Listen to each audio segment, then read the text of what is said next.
মৰমৰ ছাত্ৰ-ছাত্ৰীসকল কেমেষ্ট্ৰিৰ প্ৰেক্টিকেলৰ পৰীক্ষাৰ দিনা যেতিয়া তোমালোকক ট্ৰাইটেশ্যন কৰিব মাতিব তোমালোকৰ লেবত তেতিয়া তোমালোকে কি কৰিব লাগিব কেনেকৈ প্ৰেক্টিকেলটো কৰিব লাগিব কাৰ মাজত কৰে ভাইভাত কি প্ৰশ্ন সুধিব এক্সটাৰ্নেলে এইখিনি বস্তু মই গোটেইখিনি কেনেকৈ কৰিবা যাই কেনে ট্ৰাইটেশ্যনটো তাতে কি সমস্যা তোমালোকৰ সৃষ্টি হ'ব পাৰে তো গোটেইখিনি বস্তু মই তোমালোকক বুজাই দিম এই ভিডিঅ'টোৰ পৰা তোমালোকে বহুতখিনি নলেজ পাবা ঠিক আছে সো এতিয়া আমি ট্ৰাইটেশ্যন আৰম্ভ কৰিম এতিয়া ট্ৰাইটেশ্যন জেনেৰেলি অক্সালিক এচিড আৰু পটাছিয়াম পাৰমেংগানেটৰ মাজত কৰিব দিয়ে ঠিক আছে এতিয়া অক্সালিক এচিডৰ সংকেত কি C2H2O4 ঠিক আছে ইয়াতে তোমালোকক আৰু ইয়াক গঠনটো এনেকুৱাকৈ আঁকিব পাৰি ঠিক আছে এতিয়া ফাৰ্ষ্ট তোমালোকক এক্সটাৰ্নেলে তোমালোকক সুধিব পাৰে যে ইয়াতে অক্সালিক এচিডটো কেনেকুৱাকৈ কাম কৰিব তোমালোকে ৰিডিউচিং এজেণ্ট বুলি ক'ব লাগিব ইয়াত অক্সালিক এচিডটো কেনেকুৱা এজেণ্ট ৰিডিউচিং এজেণ্ট বুলি ক'ব লাগিব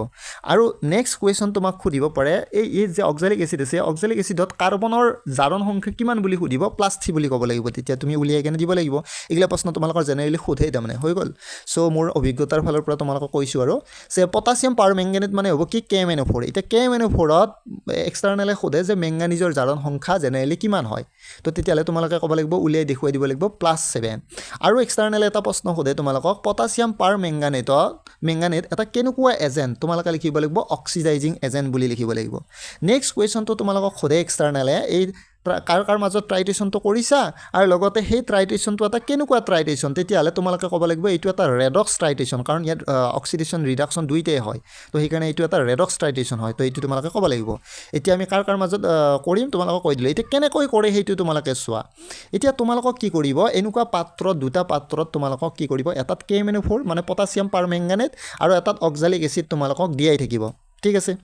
এতিয়া মনত ৰাখিবা এই যিটো অক্সালিক এচিড আছে এই অক্সালিক এচিডটো এনেকুৱা ভলিউমেট্ৰিক ফ্লাক্সতো তোমালোকক দিব পাৰে ঠিক আছে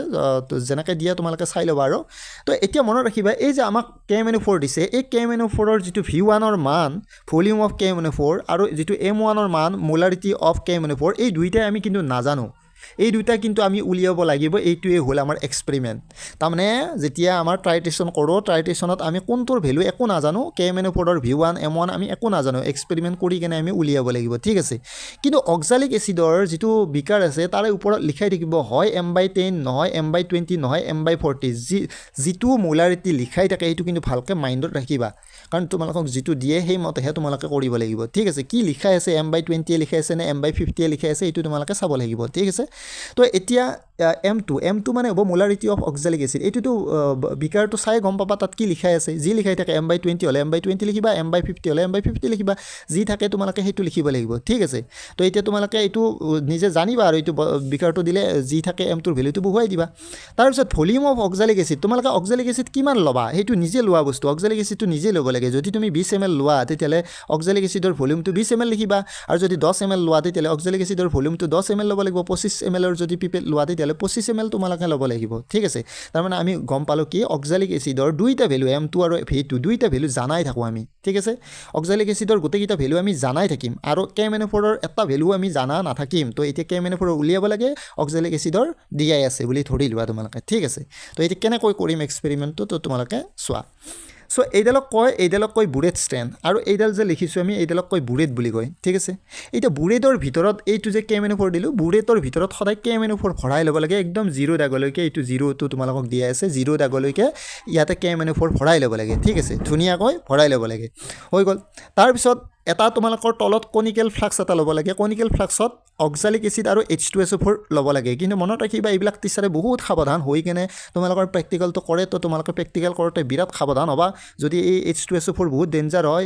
একদম যদি হাতত পৰে তেতিয়াহ'লে হাতত তোমালোকৰ কি হ'ব ফুটা হৈ যাব তো সেইকাৰণে তোমালোকে এই এক্সপেৰিমেণ্টবিলাক কৰোঁতে বিৰাট সাৱধান হ'বা ঠিক আছে টিচাৰৰ প্ৰেজেঞ্চত ভালদৰে কৰিবা তোমালোকে এতিয়া আমি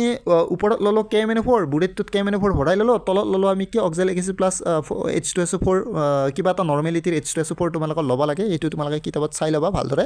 মই জাষ্ট কেৱল বুজাইহে আছোঁ তোমালোকক ঠিক আছে এতিয়া মনত ৰাখিবা এই kmno4ৰ কালাৰ হ'ব পাৰ্পল কালাৰ এই kmno4ৰ কালাৰটো কেনেকুৱা পাৰ্পল কালাৰ আৰু তলত কনিকেল ফ্লাক্সত থকা অক্সালিক এচিডৰ কালাৰলেছ হয় কোনো কালাৰ নাথাকে এতিয়া kmno4 এটা চেল্ফ ইণ্ডিকেটৰ হয় ইণ্ডিকেটৰ আৰু ইয়াত এক্সট্ৰাকৈ দিব নালাগে তোমালোকক পৰীক্ষাত সুধিব পাৰে ঠিক আছে এতিয়া কি হ'ব যে তুমি যেতিয়া এই বুৰেটটোৰ এই যিটো চুইচ আছে এইটো তুমি যদি খুলি দিয়া তেতিয়াহ'লে ড্ৰপ ৱাইজ kmno4 ওপৰৰ পৰা তললৈ পৰি থাকিলে এটা সময় এনেকুৱা আহিব ধৰি লৈছোঁ 19 ml কাৰোবাৰ বেলেগো আহিব পাৰে মই জাষ্ট এটা এক্সাম্পল দিছোঁ আৰু 19 ml আহিল 19 ml নামি অহাৰ ফলত এই অক্সালিক এচিডৰ যিটো কালাৰলেছ আছিল সেই কালাৰটো লাইট পিংক কালাৰ হৈ গ'ল ধৰি লৈছোঁ হা পিংক কালাৰ হৈ গ'ল এই পিংক কালাৰ হোৱাৰ লগে লগে আমি চুইচটো কি কৰিব লাগিব বন্ধ কৰি দিব লাগিব ঠিক আছে সেইটোৱে হ'ল অন্তিম বিন্দু এতিয়া মনত ৰাখিবা এই বুৰেটত kmno4 কিমান নামি আহিল বুৰেট সেইটোকে কয় বুৰেট ৰিডিং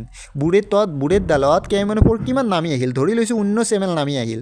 নামি আহোঁতে ইয়াৰে পিংক কালাৰটো আহি গৈছে তেতিয়াহ'লে তোমালোকৰ V1ৰ মান kmno4ৰ V1ৰ মান কিমান হ'ব 19 ml হ'ব 19 ml হ'ব ঠিক আছে তো এতিয়া তোমালোকক আগতে মই কৈছোঁ যে M2ৰ ভেলু জানোৱাই আমি M/20 V2ৰ ভেলু আমি জানো অলৰেডি সব জানাই আছোঁ V1ৰ ভেলু অলপমান আগতে পালোঁ আমি বুৰেট ৰিডিংটো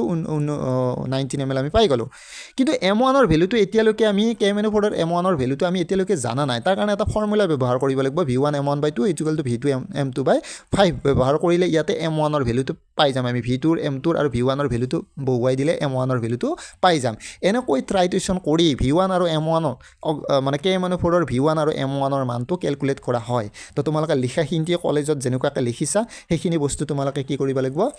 পৰীক্ষা হলত মনত ৰাখিবা পৰীক্ষা হলত ট্ৰাইটেশ্যনত প্ৰচিডিউৰ লিখিব নালাগে এম থিওৰি অবজাৰভেশ্যন টেবুলখন ক্যালকুলেশ্যন কনক্লুজন এইবিলাক বস্তু ধুনীয়াকৈ লিখিব লাগে তোমালোকে সেইটো তোমালোকে মনত ৰাখিবা আৰু পৰীক্ষাৰ দিনা যিটো এক্সপেৰিমেণ্ট কৰা সেইটো এক্সপেৰিমেণ্টৰ ডাটাবিলাক তোমালোকে লিখিব লাগিব সো সবৰে গ্ৰুপ ওয়াইজ যদি দিয়ে বা সিঙ্গলকৈ যদি দিয়ে যাৰ যিটো ভ্যালু পাইছা বুৰেট ৰিডিং পাইছা কোনোবা 19 পাব পৰা কোনোবা 20 পাব পৰা কোনোবা 21 ml পাব পৰা কোনোবা 18 ml পাব পৰা যাৰ যিটো বুৰেট ৰিডিং সেই মতে তোমালোকে লিখিব লাগিব ঠিক আছে তো মই আৰু ভিডিও বনাম তো তোমালোকে চাই থাকিবা